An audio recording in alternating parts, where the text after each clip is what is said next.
Hello, everyone. I'm Kinga Tobicka from the Center for French Culture and Francophone Studies at the University of Warsaw. And it is my pleasure to welcome you to our first seminar of Geopolitical Tuesday in the current seminar in focus of the Free Sea Initiative. I'm very honored to host today Adrien Nonjon from National Institute for Oriental Languages and Civilizations in Paris. Hello and welcome. Thank you, Adrien, for joining us today. I'm very happy to welcome you to his lecture entitled Unveiling the Intermarium, a historical perspective on regional geopolitics. For our audience on the Zoom, please turn off your microphones and camera. And for your information, this conference is recorded and will be available on the YouTube channel. At the beginning, I will present our cycle, coordinators of this cycle, methods and criteria for class evaluation. After, I will present our guest and his lecture will start. Then at the end, we invite you to question and answer session. So now I will share the screen with my presentation, very shortly presentation. It is okay for you? Do you see the presentation? Yes, we see the presentation. Yes. Okay, so our cycle, Geopolitical Tuesday, is an open conference and a class for our students at the University of Warsaw. Do you see the second one? Slide? Yes, we see the second slide. Okay. The seminar is organized at the University of Warsaw since 2019 by the Center for French Culture and Francophone Studies at the University of Warsaw, the Faculty of Political Science and International Studies in cooperation with Groupe d'études géopolitiques at École Normale Supérieure in Paris. Seminar coordinators are Dr. Nicola Masłowski and Ambassador Tomasz Łukaszuk from Faculty of Political Science and International Study, and me from the Center for French Culture and Francophone Studies. The aim of this cycle is to familiarize public with selected issues of geopolitics in Europe and in the world, to show different research approaches, explaining the essence of these processes and geopolitical phenomena, and also to discuss their impact on events in Europe and the world. We invite the French researchers to present their research and to discuss with our students and with our audience. So now you can see the planning schedule for the current semester with topics and invited guests for this year. And now I will explain to our students shortly methods and criteria for class evaluation. So like you can already read in the email and also in the USOS, a final grade will be given on the basis of attendance, essay, and activity. Presence during our meetings, one absence will be allowed, active participation in discussion during classes, and the essay The deadline for submitting the essay is the 9th of January 2024, and the essay should contain 6 pages in English. The structure of a scientific work contain a thesis, research questions, references to theory or empirical data. The lecturers will assess the correctness of the argument and the narrative style. The work should contain footnotes and a scientific bibliography. And I sent you already the editorial guideline by email, and the essay should be related to the topic of the meetings. The work will be checked as part of the university's anti-plagiarism program, and the work should be sent by email to one of the course coordinators. It is also possible to propose some topics or some guests for our meeting, and if you are interested, please contact us. So at the end, I wish all our students very fruitful work and interesting semester, and thank you for choosing our course. So now I will invite our guest, Adrien Nongeau, to present his lecture, Unveiling the Intermarium, a historical perspective on regional geopolitics. So, Adrien, the screen is yours. Thank you very much. Do everyone hear me, or is there any problem? Yes, everything is okay. Okay, so I'm just going to share my screen with you, and I will immediately start. Okay, everyone see it? Yes. I think so. Okay, perfect. Well, first of all, I would like to thank you and also offer my apologies on behalf of my colleague Leag Sahi, who was supposed to speak instead of me today. But she can't be here today. Also, she was delighted to present her research to you. So I would like to first thank Dr. Kinga Torbicka and all the Center for French Culture and Francophone Studies team for allowing me to do so. So the subject I'm about to develop over the next 40-50 minutes is rather unusual, as is the approach I intend to take. Not only is my subject at the crossroads of history, geopolitics, history of political ideas, or political science, but it also concerns a doctrine or a geopolitical project that is relatively little known in Europe, apart from Poland, which is the Intermarium, or Baltic Black Sea Union, or Międzymorze Federation, as it was formerly known in the Polish doctrine after the First World War.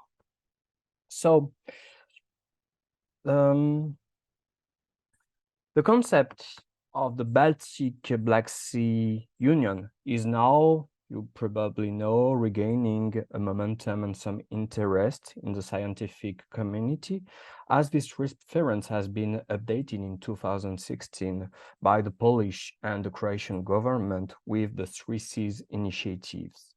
So this project aims to develop a cooperation between 12 countries of Central and Eastern Europe and also the Balkans in the field of energy, transport and communication, and also infrastructure, in a context of a growing tension with the Russian Federation. The main goal also is to erase all the cleavages between the West and the East that we had in Europe after the fall of the communist regimes in Europe, and also the integration of such a former democratic popular republic in the European Union. So this is this new project that we are seeing right now. But why study the Intermarium? Perhaps, yes, there is some interest But still, actually, you have many personalities, many people within academia who are questioning actually the relevance of such a geopolitical project. Because, you know, you have in Central and Eastern Europe, you have both the European Union and the NATO that are the main operating framework of the functioning of Europe right now. So this goes a long way toward explaining why the concept of the Intermarium has attracted very little attention from some experts, I would say, despite this recent resurgence. Why did not lend itself to a few isolated monographs? Actually, you had some people who worked on the concept of Intermarium. You have, for example, one monography published in 2007 by an American, Jonathan Levy, who deals with the notion of federalism in Central Europe. Or you have a very few articles solely limited to the diplomatic and security implications of Józef Pilsudski project during the 1920s. And I will say also that now, when you are speaking about the Intermarium, it's also based on field and prospective studies. For example, I have a colleague of mine, Andreas Humland, who published a lot of papers relating about Intermarium and its future for the Baltic Black Sea region. But there is not only a question about the relevance of such political union nowadays, there is also no real consensus within the scientific community on the idea of a real geopolitical uniqueness of the margin of European continent. For example, you have many historians that consider that this idea of Central and Eastern Europe is not relevant at all. I will quote, for instance, the historian Michael Müller, who considered that, yes, this concept of Ost-Mitteleuropa, Central and Eastern Europe in German, is absolutely artificial because it's used to group in a single historical and cultural continuum, a mosaic area built around the different historical backgrounds, different ethnicities, nations, etc. So it cannot be, it's really difficult to apply a geographical terms on such region. Also, we cannot ignore the fact that there are also the legacies of the thought of Milan Kundera or Václav Havel, which link the spiritual and moral center of Europe to the West. Think about, yes, the kidnapped West by Kundera, for instance.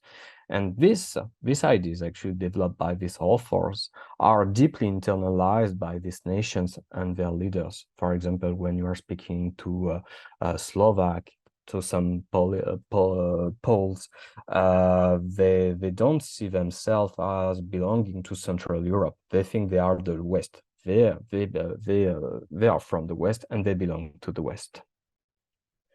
And finally, there is also a problem when we are speaking about the geographical notion, when we look at certain case of studies. I refer to Poland, to the notion, yes, of the West, but also when you are looking at Ukraine, applying the idea of Central and Eastern Europe is really difficult.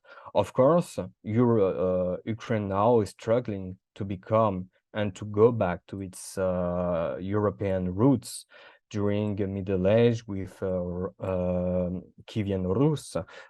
Ukraine, to some extent, was a key player of European history. And also it was part of history as an object, because Ukraine, as you may know, has been occupied by different European nations, such as Swedes, Poles, Germans, and that's it. So, but nowadays it's very complicated to think about Ukraine because, of course, this country remains, despite the war remains associated in strategic approaches with a geopolitical and identity vacuum. They think that Ukraine is a vacuum. It does not belong to Central Europe or Eastern Europe. And as we see also, Russia tries with its war against Ukraine to keep Ukraine as not part of Europe, but as part of Ruski Mir, Russian world. So also the extent of this problem is still being debated. Other works have nonetheless made up for this deficit and helped to identify the importance of representations. Indeed, you have actually a true meaning of what is Central and Eastern Europe. For example, you have the historian Jürgen Koschka point out in a book that actually space are not the product of geography and history as we possibly think, but they are generated by connective acts. So here you have this idea that Central and Eastern Europe represent more cognitive space, which is not far removed from the notion of geographical imaginary, which has been also designed by a geographer named Gerhard Toll to designate a set of representations of power, relations, and geography that can influence political decisions and popular perception of the other world. So you have during this presentation to keep this last element of analysis in mind, as it will serve as the main guideline throughout my presentation. As indicated in the title of my talk, I will attempt to present the trajectory. I will go back there to this slide just a bit after. So I would just present the trajectory of the Intermarium as a geopolitical project, highlighting its main historical dynamics and ideological components, which you will see always refer in one way or another to a precise interpretation of the Central Eastern space of Europe. So to do so, I will begin with the pre-war German impetus, which also the Intermarium is above all a Polish project born after the First World War, can be understood as a proto-project for union. I will then move on the interwar period, during which both Poland and Ukraine and also Latvia began to reflect on the potential of for building such a union. And finally, after a brief review of the Cold War, I shall devote myself exclusively to the presentation of another Intermarium project that is at the heart of my research. It is an Intermarium actually promoted by European populist and far-right parties. And in addition to their ideology, the aim here is to show that their desire to build a geopolitical union in this in-between zone corresponds to an eminently postmodern vision of geopolitics of contemporary union. And just here, yes, these are actually some questions I'm asking myself in my own research. So I'm trying to understand, yes, the main dynamics, also to establish some key concept and to analyze the main dogmas throughout the 20th century. So let's begin with the German quest for hegemony in Central and Eastern Europe with this Mitteleuropa project, which has been quite a potential Intermarium prototype. So, you know, because of its geographical position, which is quite unusual to say the least, because it's at the intersection of Western Europe and the Russian world, Central Europe and Eastern Europe had been, throughout history, a space of the projection of imperial power.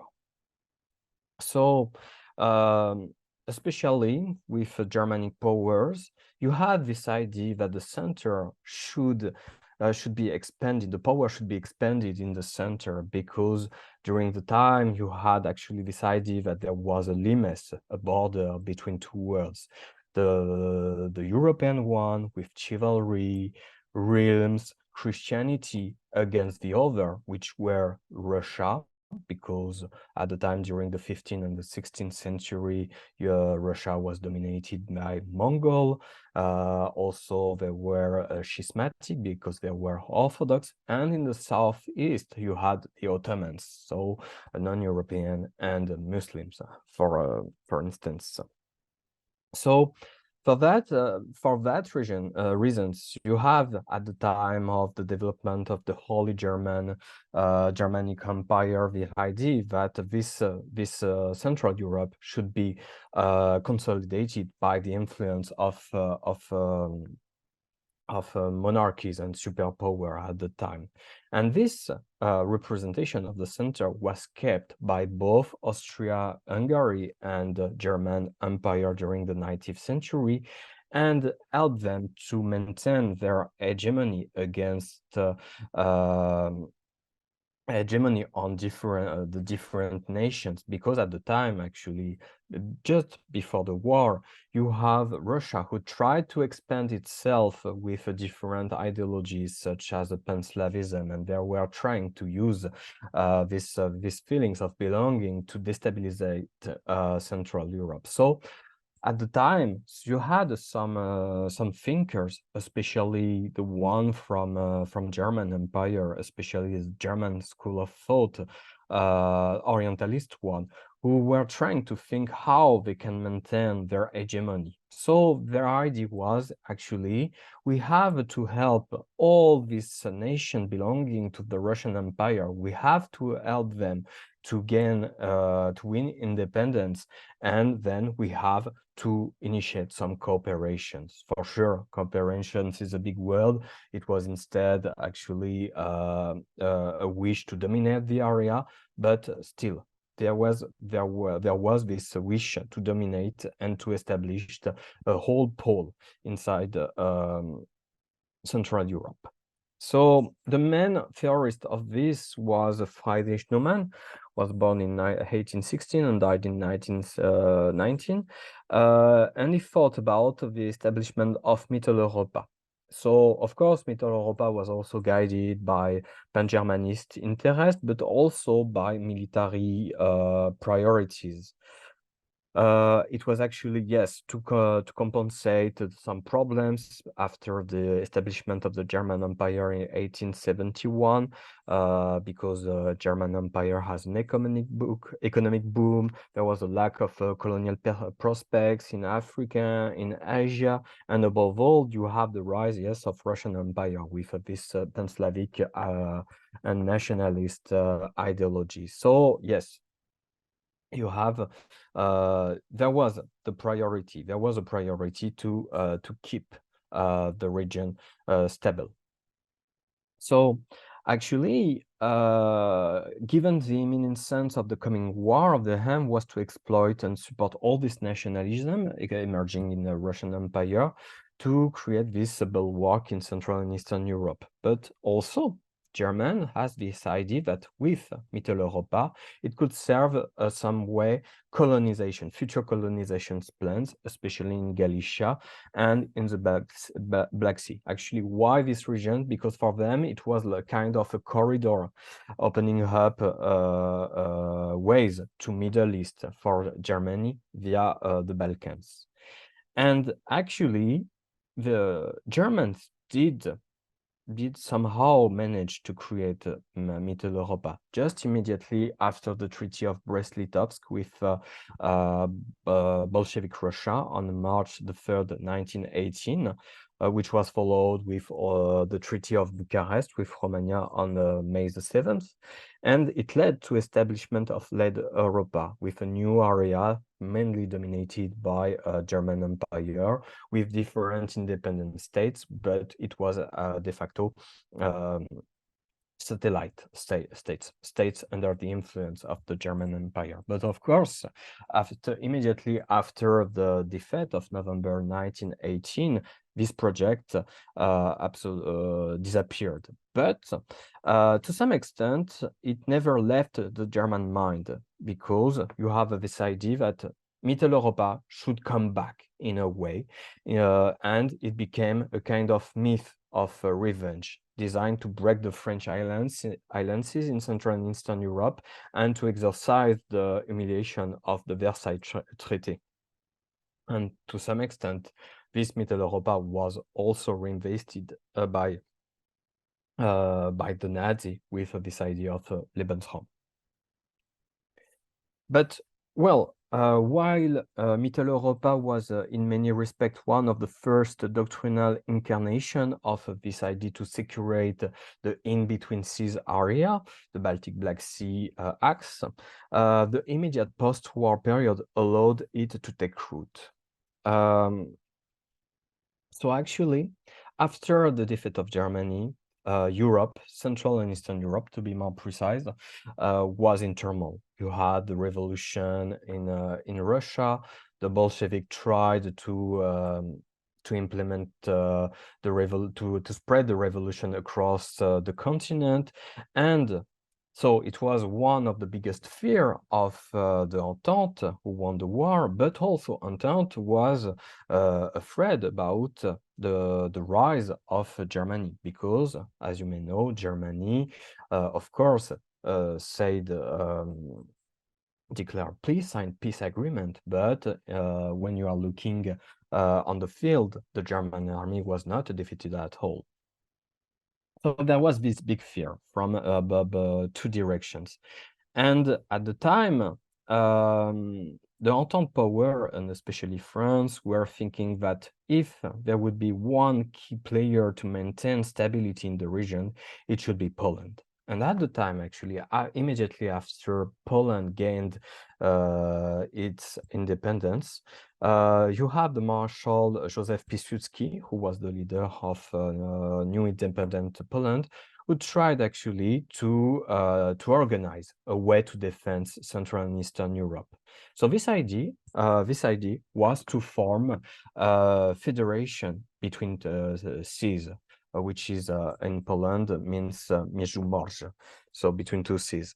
So it was during the 1920s, during the Polish-Soviet War, that Józef Pilsudski tried and theorized this political union. And this idea was actually to gather all the former Polish provinces, Kreshes, to gather them around in one political and military entity. So to some extent, Intermarium, Federation Międzymorze, was more or less identical to Mitteleuropa, actually. It was to set up a cordon sanitaire, which is the French wording for a bulwark in Eastern Europe at the time, against Russia, and also against Germany. So France supported a lot this initiative, and Józef Pilsudski, despite the fact that, yes, he had to fight against the Bolshevik, known that because all these regions he claimed were now independent, and they would see that, and all these nations, they would see that actually it would be kind of a neo-imperial project from Poland, because yes, Baltic states, part of Belarus, Ukraine belonged actually to Poland during the modern era with Rzeczpospolita.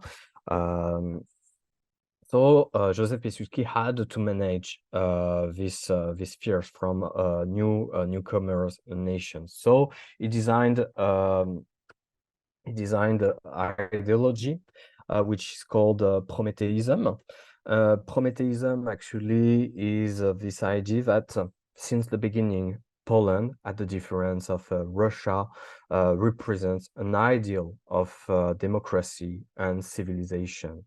So this idea that, yes, it was actually the idea that Poland could incarnate this pillar of stability in Central Europe, and it's the main task to Poland to gather all this nation around the freedom, democracy, and so on.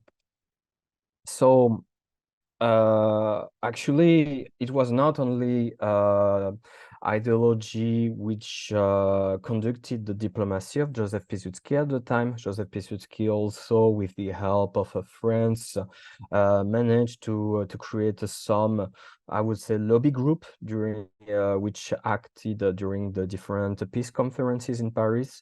For example, you had the Promethean League, which was kind of obscure intelligence service, which had to influence all the delegations during the talk and the agreements for the peace, and push them towards this idea of unification around Poland within the framework of Federation Międzymorze.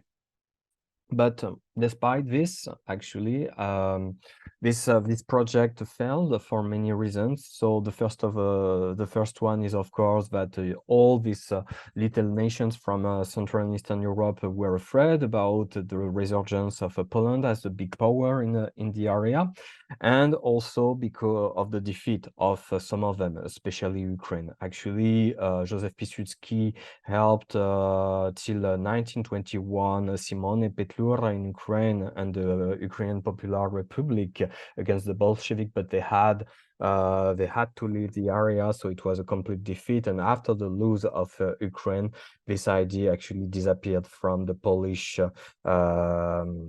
geopolitics. Of course, he had a small time of rebirth during the Second World War with General Sikorski, which led the Polish exiled government, but it was not as big as the Józef Pilsudski attempt during the 1920s. So here, of course, you have Józef Pilsudski, and you had a map showing what was the Intermarium he was thinking about. I would mention also that the fact that, despite the fact that, yes, the borders of Federation Międzymorze, Intermarium, are mostly the same as the Rzeczpospolita, Józef Pilsudski also thought, and it's to include different nation states which will not belong to this former Polish-Lithuanian Union. For example, you see on the map, you have nations from Caucasus and also Finland. So, despite the defeat and the abandon of the Intermarium doctrine, you had actually the experience of the war against Bolshevik Russia that was deep-rooted in different countries and into elites. So that's why actually in some small nations you had the wish to rebirth these former Polish doctrines.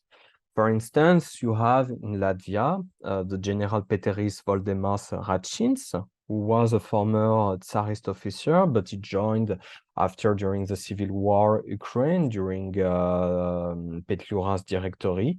He was actually helping him as a staff officer. And then he was so marked by the experience of the war that he was considering that, yes, all Eastern Europe, because of the trauma of this first war against Bolshevism, constitute a community of will, a community of will. So he wrote many pieces that I am studying, like Baltiria Valsis un Ukraina, so the Baltic countries and Ukraine. And here in this text, based on his own experience, he designed the idea that Baltic, Belarus, and Ukraine should form a union, a military union against Russia. So, of course, Polish and Baltic militaries, well, one of the first to think about this Intermarium doctrine, but we can see also during the 30s, 40s, some ideas merging from Ukraine as well. In Ukraine, especially in Galicia, you had this idea that, the independence of Ukraine escaped from the elites at the time. They didn't have support, they didn't have experience to maintain the stability of the new Ukrainian independent state. So, and they were thinking about how, in a case of a new independence of Ukraine, how we should avoid such disaster. So that's how, actually, on these questions, that the first Ukrainian geopolitical school was born. The main leader of this geopolitical school was Yuri Lipa, who was a doctor by training, but he was also very interested in geography, and he was the first to establish what we called Chornomorskaya Doctrina, so the Black Sea doctrine.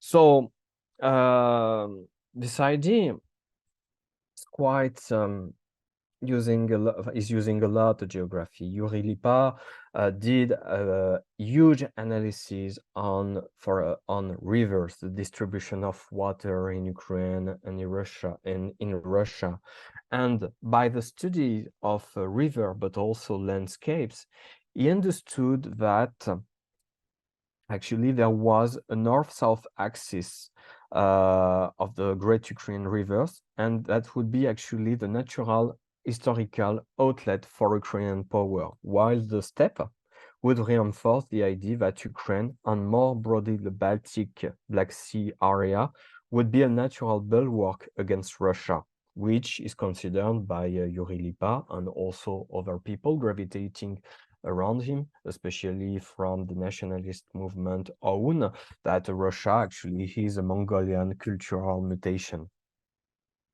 This idea is not new, by the way. This idea that Russia is not European at all, but was formally designed by the first realist geopoliticians like Rudolf Kilian from Sweden. But you can also find other references. So this is, for example, this idea of different bulwark for Ukraine and the Baltic Black Sea area. For Yuri Lipa, the idea is to maintain, yes, a position, a free access to the Black Sea, because there was a Turkey, and for Yuri Lipa, it was a key of power, key of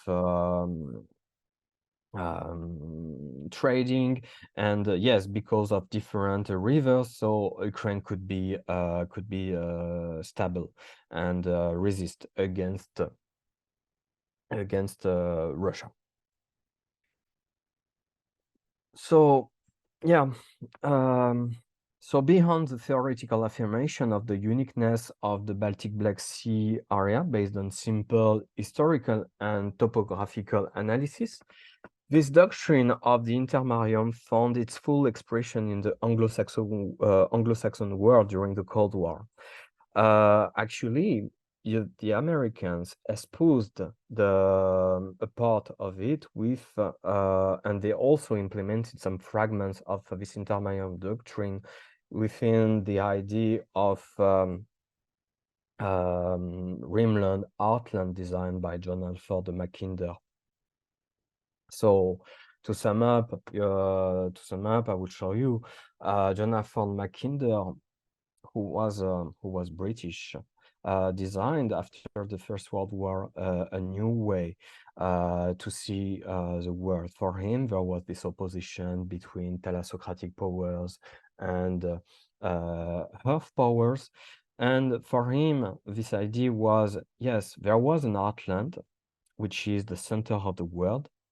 Thalassocratic powers have to conquer it, but for that, you have first to take what he calls the rimland. So this is a belt going from northern Finland to Manchuria. And for him, yes, to destabilize Outland in order to conquer it, you have first to take Central and Eastern Europe. So these ideas were implemented and associated with the Intermarium strategy. Also, we could not minor the fact that some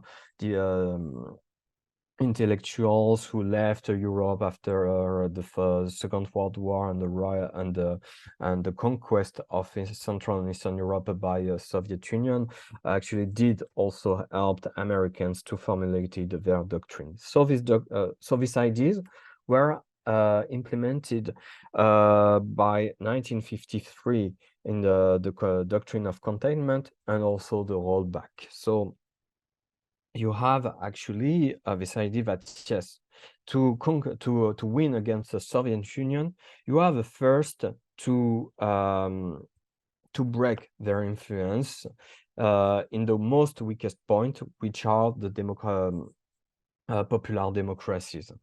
So to do so, American government set up a different clandestine intellectual organizations, such as the Central European Federal Club. It was actually an anti-communist organization formed after the Second World War, and they have actually the goal, the target, to spread propaganda in Central and Eastern Europe, to explain to people that they have to fight against the communism and they have after to unite. There was also different groups, not only Central European Federal Club. You had also the anti-Bolshevik bloc of nations, and they both used the former doctrine of Józef Pilsudski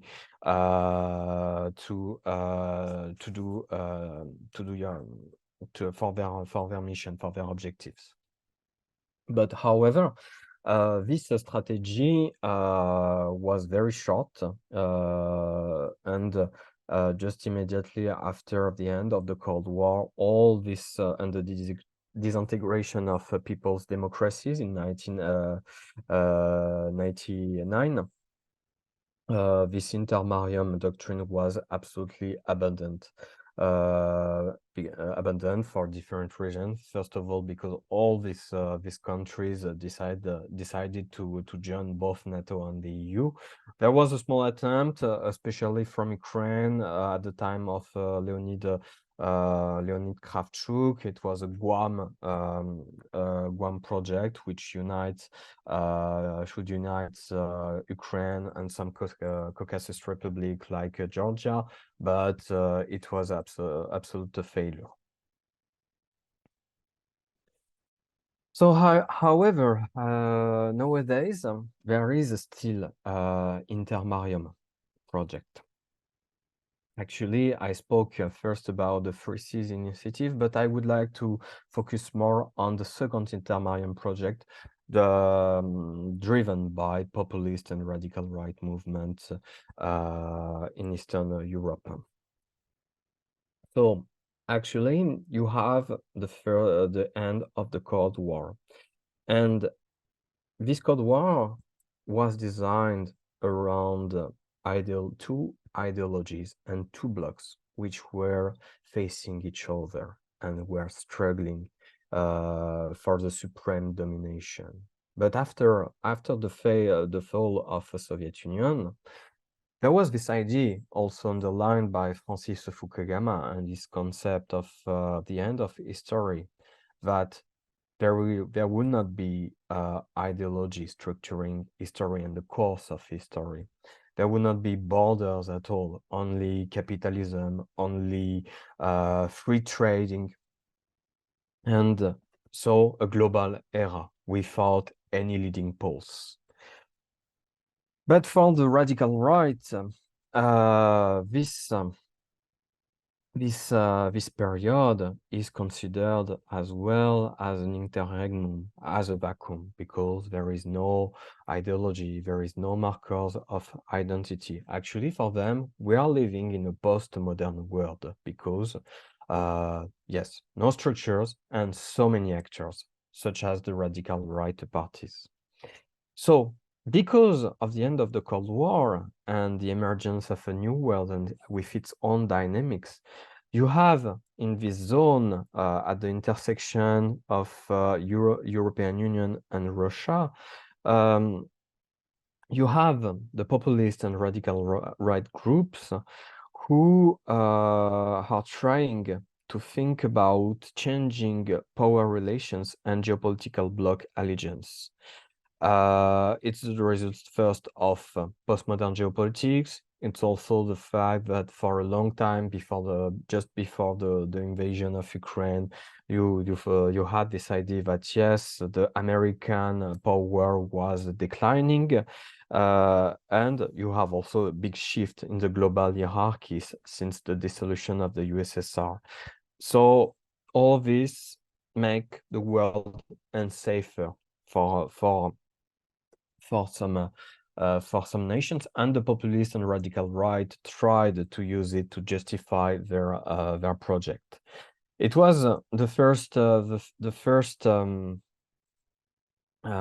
breaking point, I would say, was both the war in Georgia in 2008 and the war in Ukraine in 2014 that was imposed and led by Russia, that had led to the concern about the fragility of the Ukrainian sovereignty.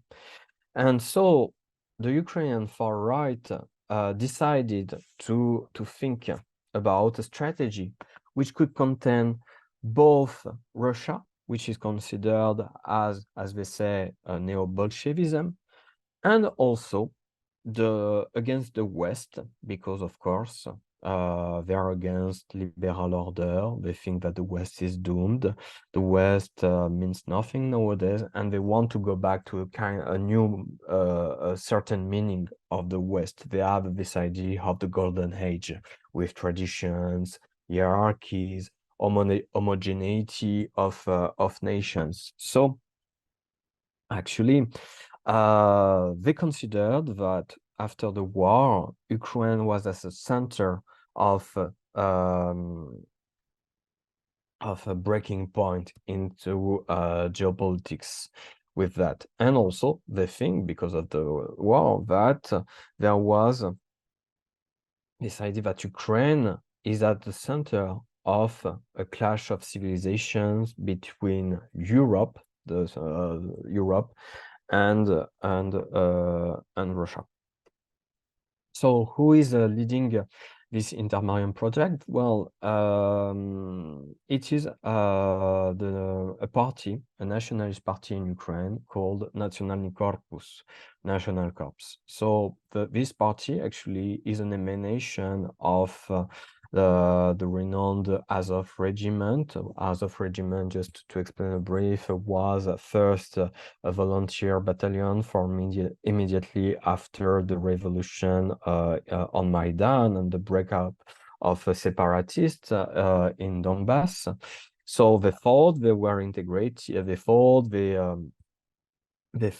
freed some important cities like Mariupol, and because they gained legitimacy, because they helped the Ukrainian army, which at the time was not efficient like today, some veterans decided to use this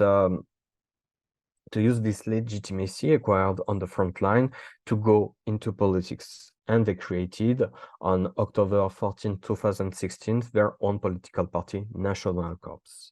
So National Corps actually is a very small party. Of course, you may have seen some demonstration in different cities, especially Kyiv, the capital. But when we are looking at the scores of the far right in Ukraine, it's absolutely minimal, less than 2% at the last presidential and parliamentary elections.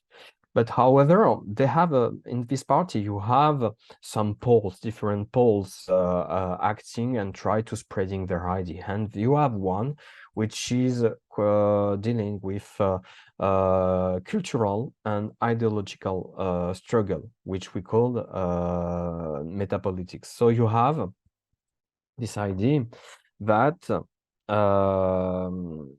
that in order to win the battle politically, you have first to spread some representation. You have to spread some important concept within the population. And inside National Corps Party, you have Club Plomin, which is led by a prominent figure philosophical figure, Olena Semeniaka, who is the main ideologist of Azov movement, and she was the first actually to think about a way to struggle against Russia, but also the West.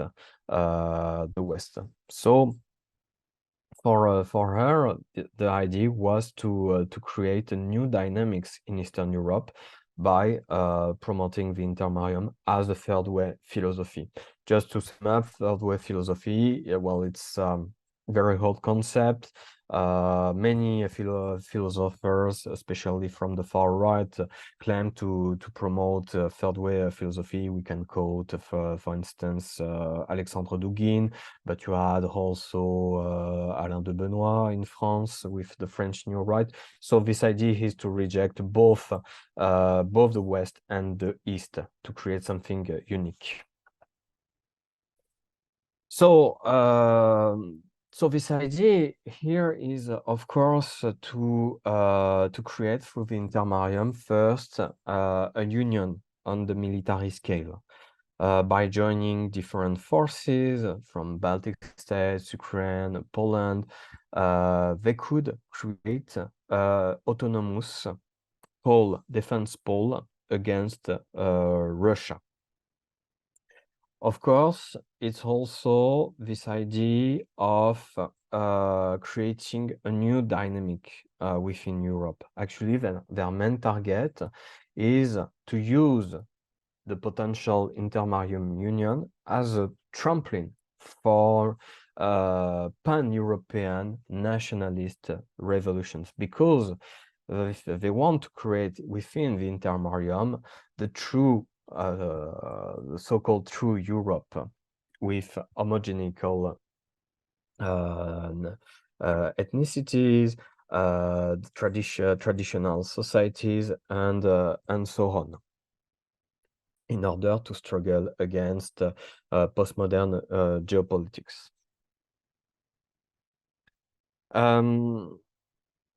So, of course, they are using some several references. They use the Black Sea doctrine, which I described before. They want, yes, to establish a new security and military alliance becoming popular, especially after the outbreak of the war. And they are rejecting the West because it's doomed, and because also the West answer to the seizure of Crimea was not enough. So they want, yes, to secure the zone, and also to reaffirm the uniqueness of Ukraine as the geopolitical heartland and the key point of a cultural axis between the West and the East. So here you have different photos from this Ukrainian far-right movement. So here you have Olena Semeniaka, then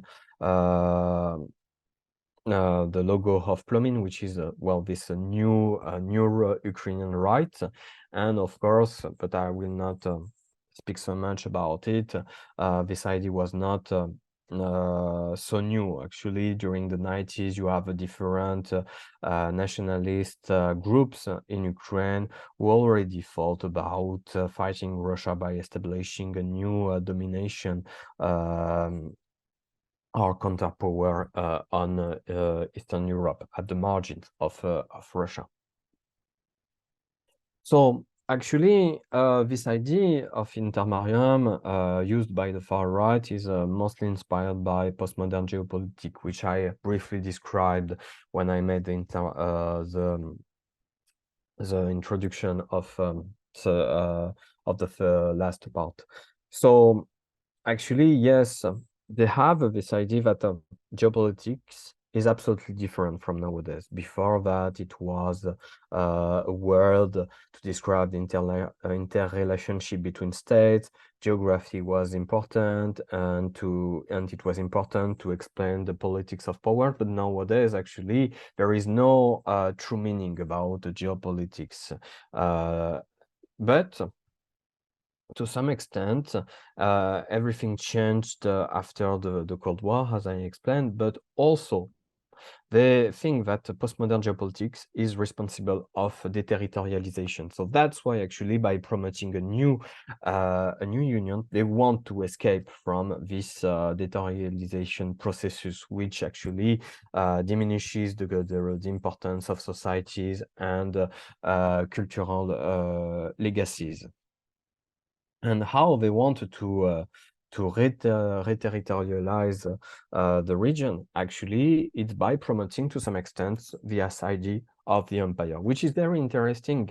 Actually, despite by condemning postmodern geopolitics, they are trying to recreate an imperial project. So this idea of the empire is not new. When you are looking at the far-right history around the world, you have different key figures who were in favor of the pan-European empire, such as the Italian neo-fascist Julius Evola, or the white nationalist from United States, Parker Yockey, or even French new right thinkers, Guillaume Fay, who I'm going to introduce just after. So why the empire? The empire, for them, is important because, first of all, they have this idea that people, nations, ethnies are different. They are not saying that they are inferiors like the Nazi. Of course, they just transform the wording and the meaning, because actually by saying that no, we have to keep our nations homogeneous because the mixity could ruin our functioning and our societies. It's just a false argument, because while saying this, they are still thinking that the white people are superior to the others. But still, they think that the empire is the best way to homogenize, to make people from different cultures in Europe live together. Actually, they think that it's better than the nation states themselves. So you have different ideas of that. You have, of course, a kind of traditional way to see the empire, but the one who is promoted by the far right in Ukraine is one dealing with Ernst Junger legacy of and the concept of universal state based on the shared community of destiny.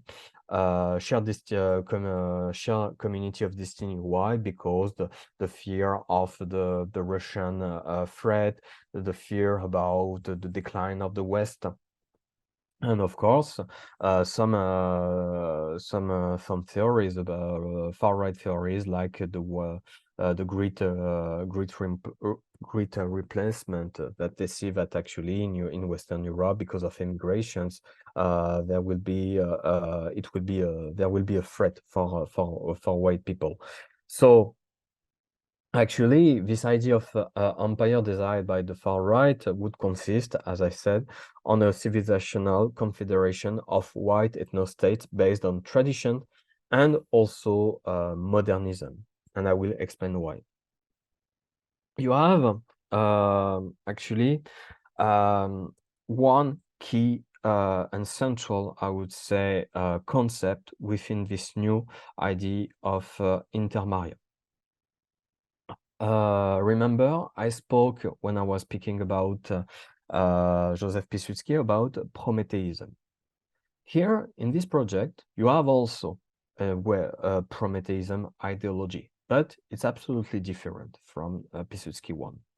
Actually, in Prometheism, here is a current within the far right which accept the use of technology, because let's say the far right in general is not really progressive. They don't like modernity because they consider that it's the way to condemn the culture. If you are interested in the topic you should read, for example, Oswald Spengler, who was the first to criticize technique and modernity. But for them, so Prometheists, they think that technology is absolutely compatible with tradition. So they started to create their own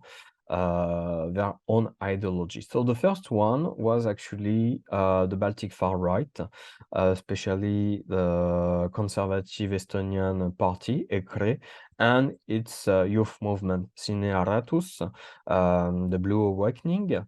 And they think that actually we could create a new society which mix both traditions and modernity.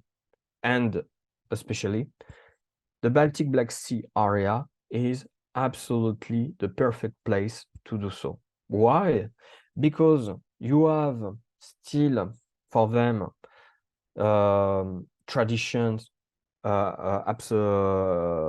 have traditions anchored within the societies.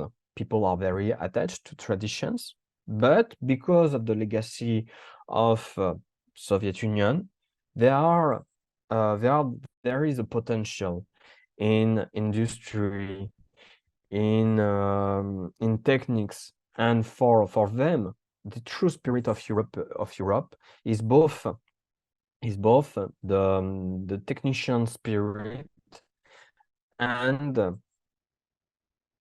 the farmer one, I will say. So actually, they wanted to create a new society.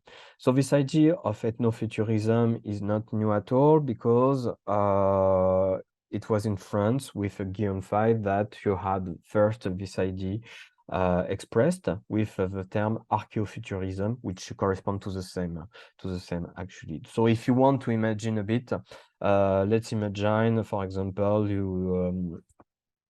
people wearing a traditional embroidered shirt, but going to work by using flying cars or working in very advanced DNA engineering factories. So it's mostly promoted by the Baltic far right. You have such we have some example here. So at the bottom of the image, you have Ruben Caleb, who is the young deputy of EKRE Party and the main theorist of this ethnofuturism. You have as well his first manifesto about the issue, and above you have different groups in the Baltic states promoting both the Intermarium project, but also the ethnofuturist idea. So you have Sine Aratus, you have a Cryptis, which is a Lithuanian new right group, and they are gathered around a website which is called the New Prometheism, now called as well the New Nationalism, which is a platform where they spread their ideology.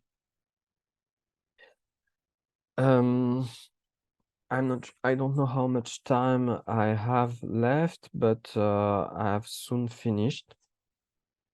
So, of course, all of this, and I try to explain it a bit, is also designed because of the geopolitics of emotions and ontological security theory. So, actually, here, all this idea of uniting Baltic Black Sea region, creating a third way philosophy corresponds to first the fear of the time passing, and the fact that yes, there will be the time is passing. And also all the problems posed nowadays by security. You have hybrid warfare, you have ongoing war in the east, etc. So all these emotions all these emotions of fear, this idea that nations are trapped between two rival powers, is affecting their way, their representations, and this representation are used to justify this idea of Intermarium. So to some extent, they exploit the climate of ontological insecurity to promote themselves and their project. Of course, this idea is also driven by emotions, I said, and the main idea is, yes, is to exploit the main problems to find a common way to unite. So these nationalists have this idea to overcome differences, rivalries, because for them nation states, nationalism is dead, and they have to go to the next phase, which is unification, and to prepare a war against different invaders. So as we have seen, well, the trajectory of the Intermarium project is quite long and is quite long and was very diverse. But what we can see is that everything is actually linked to a kind of to a certain representation of Central and Eastern Europe that that explains how why actually we should consider in studies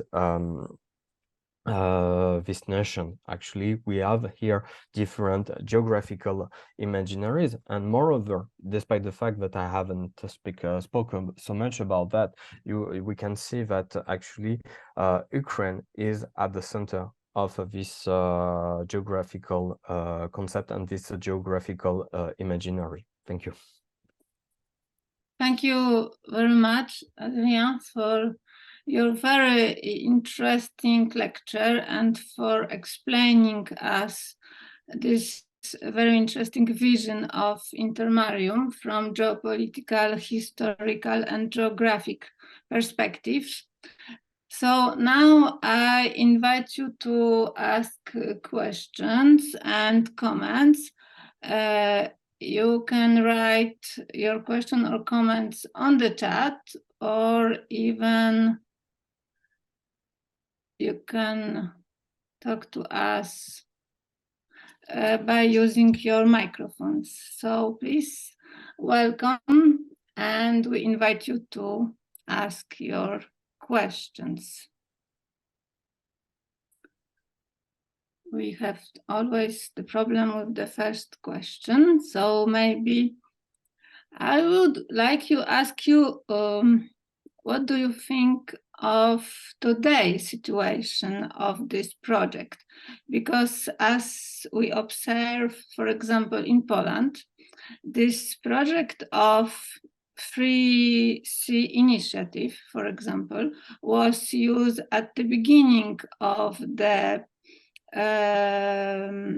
new government by Law and Justice in 2015-2016, and it was presented like the flagship project of the Polish vision of foreign policy, and also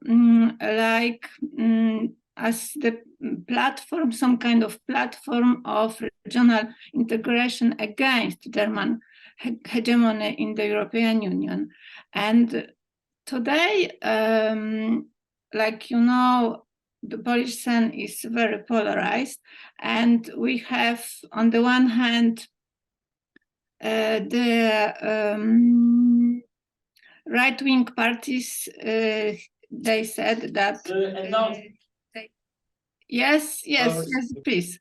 Wait a minute. They said this is very successful initiative, but from the other side, we have the opponents that they said this is some kind of danger and alternative for maybe Polish membership in the European Union. What do you think about this? Thank you very much for your question, which is very interesting. Well, for sure, at the beginning, the Three Seas initiative, despite the fact that yes, they branded as a new way to cooperate in different spheres, mainly economic. Actually, yes, for the Polish government led by the PiS, it was a way actually to spread a new conservative dynamics. At the beginning, you have a first Visegrad Union group, which was at the beginning the key player of this spreading. But Visegrad actually, by years and years, mostly disappeared and not so much influence. So for sure, it was a way actually to start again and to create a more important position for Poland at the time where peace was rising. Of course, you are absolutely right about the fact that it was designed also to counterbalance Germany. I would mention the fact that yes, and it was supported by United States at the era of Trump. I think it was the second Three Seas Initiative summit. You have Donald Trump was invited, and he was very enthusiastic about this project because first he could find some new partners, especially for gas dealing, and also at the time the relations between Germany and United States were quite tumultuous, so complicated. So for Trump, it was a good way actually to counterbalance and to reestablish with the help of Poland, kind of some kind of influence in Eastern Europe. But nowadays, well, for sure there is still ongoing debates about the true nature and the future of this Three Seas initiatives. Of course, the war in Ukraine posed the problem of should this initiative be more and more involved in military issues. But still, when you are looking at the global architecture, you are still facing actually the main debates. What I was saying actually, when for example the Baltic states and even Poland, Slovakia, etc. For sure, they think that perhaps yes, it's good to have more and more relations, but it will not replace NATO as the umbrella for their security, and it will not replace the European Union, because first of all, before thinking about an alternative to European Union and European integration, all these countries that can be Eurosceptic, they think first to reform the European Union from within.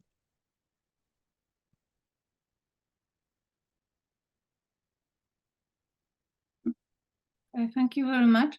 We had, I saw one question from Edward Rapiejko, which raised the hand. I don't know if it is still actual. Do you have the question? I don't know. I guess the topic just the topic got changed, but actually, probably there was going a question from you actually, Mrs. I don't know, you are professor or some other degree, Kinga Torwicka, Yes. that generally about the actuality of the idea of Międzymorze, of Intermarium. Actually, some time ago, like for example 3 years ago or 4 years ago, I guess the issue of Międzymorze actually could be really actual because of some as we say, populist tendencies and right-wing tendencies that were observed in the Central Europe, especially in the Czech Republic, in Slovakia, in Hungary, and in Poland, especially when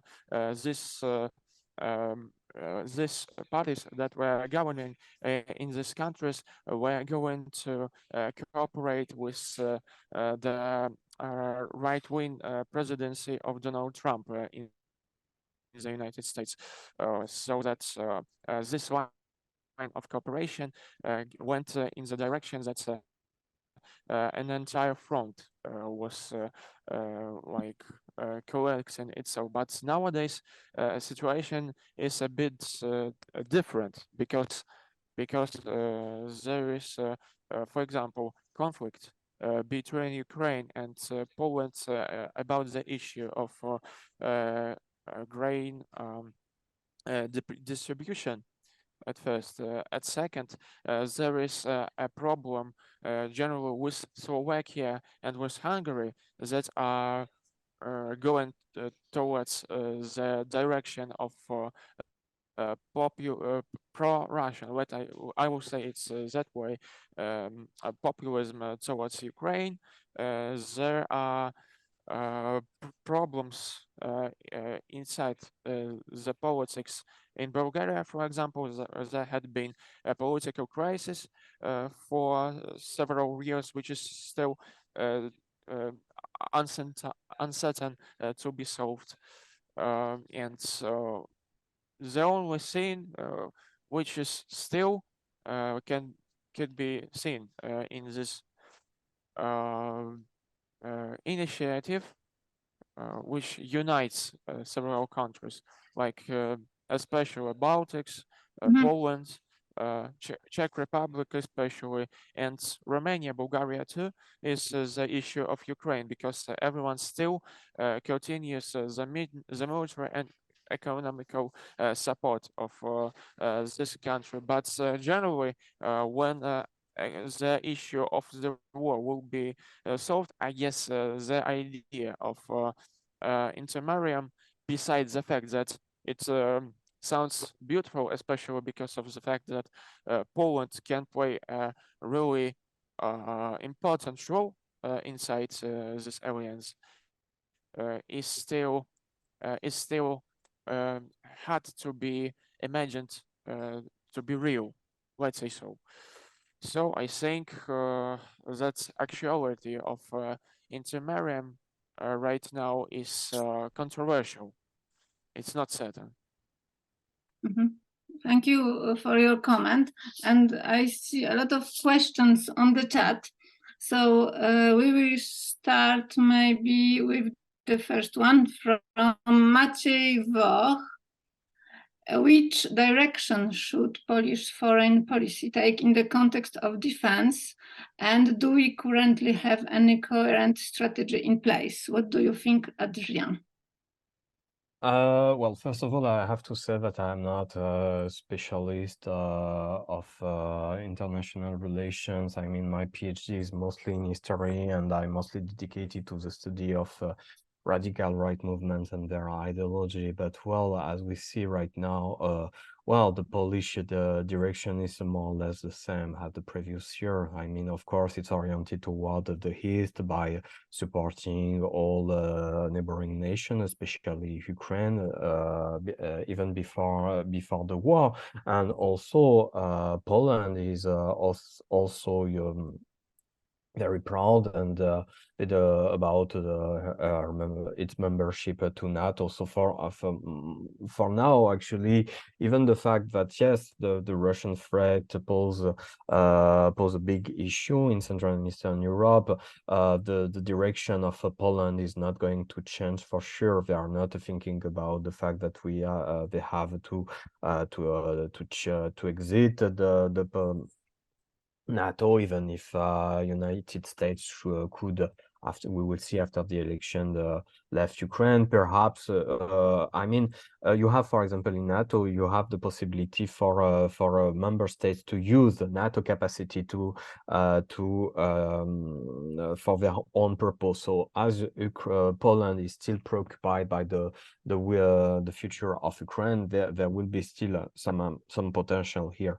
Now, if we are speaking about the Intermarium itself, yes, all the academic community is still is saying that for sure, for now, it's impossible to see such a union to be built.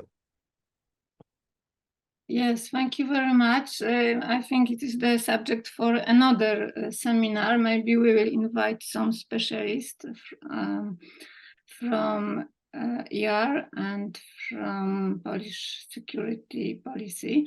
So the second question is from Zuzanna Bukowska.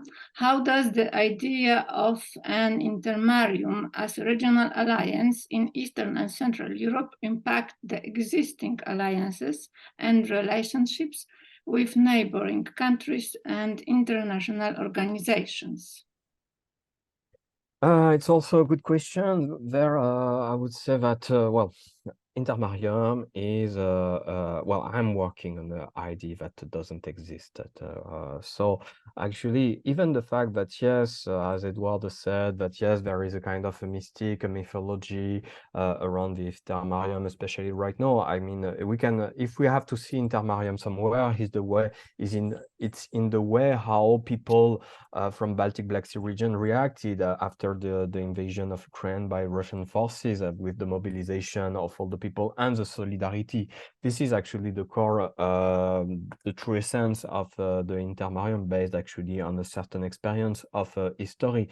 But despite that, actually, the Intermarium, the Three Seas Initiative, is a kind of a proto-project still in discussions. And for example, when I was in Estonia doing some research for my dissertation about the issue, I had some meetings with different analysts and officials from Estonian government. Of course, they are members of the Three Seas Initiative, but they see only it as an extra to European Union and NATO. So actually, the idea of Intermarium as a regional alliance in Eastern and Central Europe as the none or a small or non impact on the existing and relations between nations in this region. Okay, very interesting perspective. And another question from Jan Kulczyński. At the beginning, you talked about the idea of artificiality of the term Central Eastern Europe and all promoters of this idea. So you have brought up word German. Is this idea German of origin, and is it present in literature from other countries? As well, thank you very much for these questions. This idea of Central Eastern Europe was mainly used by Germanic powers and also Hungary during the 20s. You might find some references in other countries, a bit in France, but to be honest, these notions were mostly designed by Central Power themselves. This was how they represent the area. As I explained, center was the key point, the receptacle of a culture, of civilization. It was so. No, Central and Eastern Europe was mostly designed by Central powers, not so much others. Mm-hmm. Right. And another question from Zuzanna Bukowska. How does France's historical and contemporary relationships with Eastern and Central European countries influence its stance on the Intermarium concept and regional developments in that area? Thank you again for this question. Very interesting one. Well, at the time, France did pretty enjoy this idea of Intermarium, because for France, after the First World War, despite the fact that you had so many nations, because of our privileged relationship with Poland, French officials thought that yes, Poland should be the biggest country, the bigger player inside the region. So for some officials, yes, they have to support Józef Pilsudski and even help him to create a more bigger federation. That's why actually they wanted to include Poland in the Little Entente, for example. But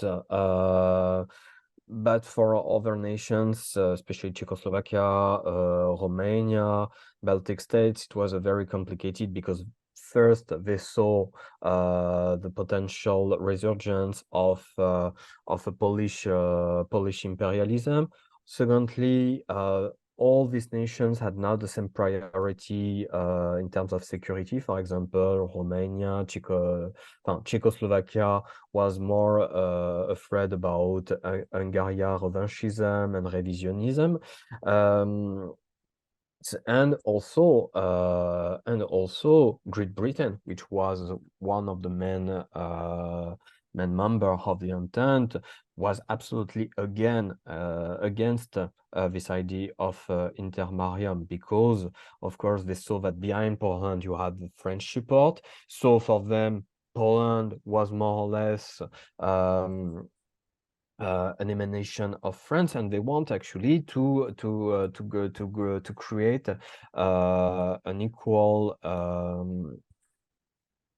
They wanted to create a balanced hierarchy of powers in Europe, and they didn't want to see a big hegemony led by French people, with the help of Poland. So that's why actually, yes, when you are looking at the archives about how the French diplomats and officials react to the Pilsudski project, at the very beginning they are very keen on, but after, because of the pressures, because of the reality of the war, and also the fact that yes, peace was signed very early in 1921 between Poland and Bolshevik Russia, Soviet Russia, there was no need actually to create a new such big architecture. They wanted just to keep Poland, and they tried to some extent to create this little entente, which was at the beginning working, but after some crisis, especially economical one, it was absolutely a failure. Mm-hmm.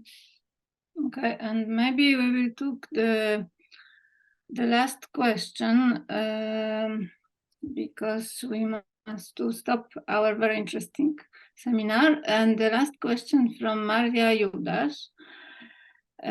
She asked if and how does metapolitics, understood as spreading concepts and ideology through cultural actions, influence the significance of the Intermarium in Europe? Well, here metapolitics works at two levels, I would say, when we are speaking about the Intermarium project. The first level is within national states and societies themselves. All different parties or organizations, through lectures, through different websites, try to spread some ideas that may lead people think that yes, there's something unique. They're under a threat, and that's why the Intermarium should be created.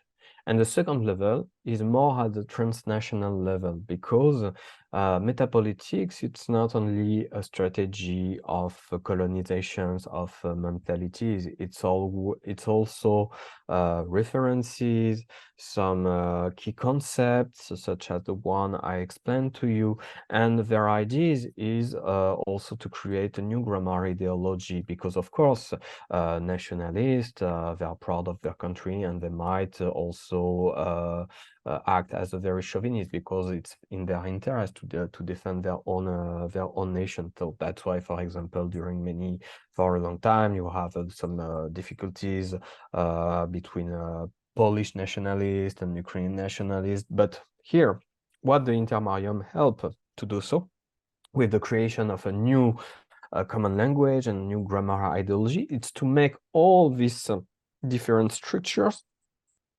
talking together. And that's why actually they present themselves as neo-nationalists. For them, nationalism is dead.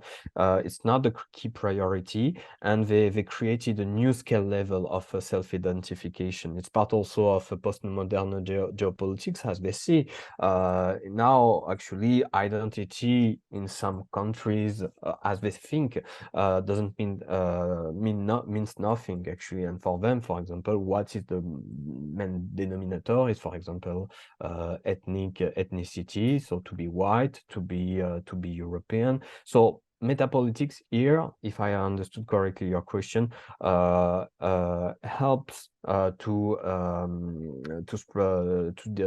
develop this Intermarium project in Europe with these different levels. Okay, thank you very much, and thank you, Adrien, and thank you all for your participation. At the end, I recommend you the last monography of Adrien Nonjean in French about the Azov regiment and its movement, published 2023. So thank you very much for this seminar, and thank you, Adrien, for your participation. We invite you to our next seminar, 24th of October, with Katarina Klimowska from University Cyril and Methods from Skopje. We will discuss about Europe, geopolitics, and French proposal for European political community. So thank you for this evening. Thank you very much. Goodbye. Bye. Thank you very much. Thank you. Thank you. Goodbye.